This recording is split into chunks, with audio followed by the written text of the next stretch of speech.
West Virginia Democratic Senator Joe Manchin is in New Hampshire today, holding events and speaking with voters. His visit to the Granite State comes amid speculation over a possible third-party presidential bid. Now, in November, Manchin announced he will not be running for re-election to the Senate this year. CBS News campaign reporter Jake Rosen joins us now from New Hampshire. Jake, welcome. So how is Joe Manchin reaching out to New Hampshire voters amid this 2024 speculation?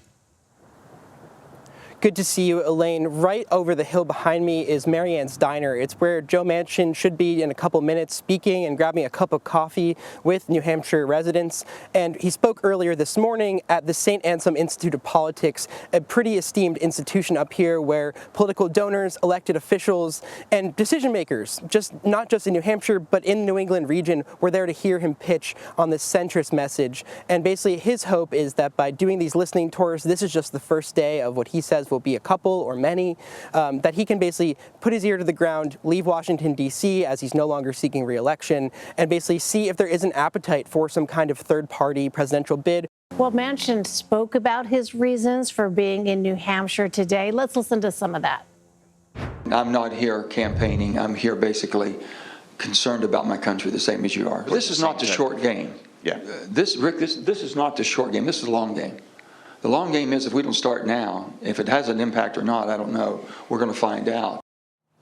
So, Jake, how is he framing the mission of his new political organization?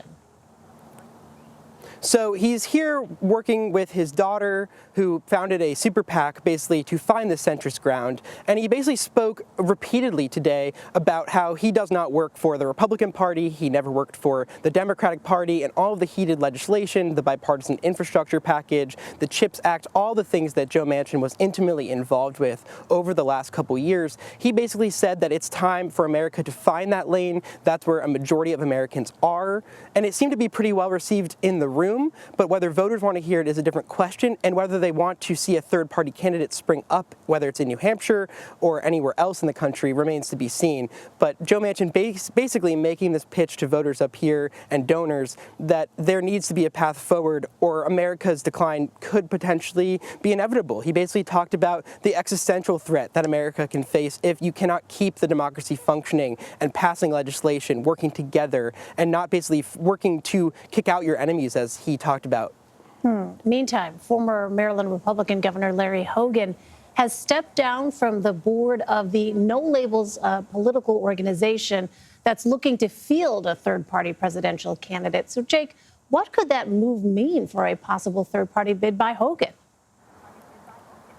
Well, Joe Manchin kind of shied away from the No Labels describer today when he was talking to the press, and he basically said he wished them the best of luck. And it looks like, at least in the case of Larry Hogan, he might be gearing up to potentially make a run, but nothing has been confirmed yet. Joe Manchin, Larry Hogan, a couple other names are out there and have been floated if there is indeed a third-party ticket either launched by one of these political groups or launched just by one of these candidates themselves. But the deadline is approaching. Super Tuesday is soon.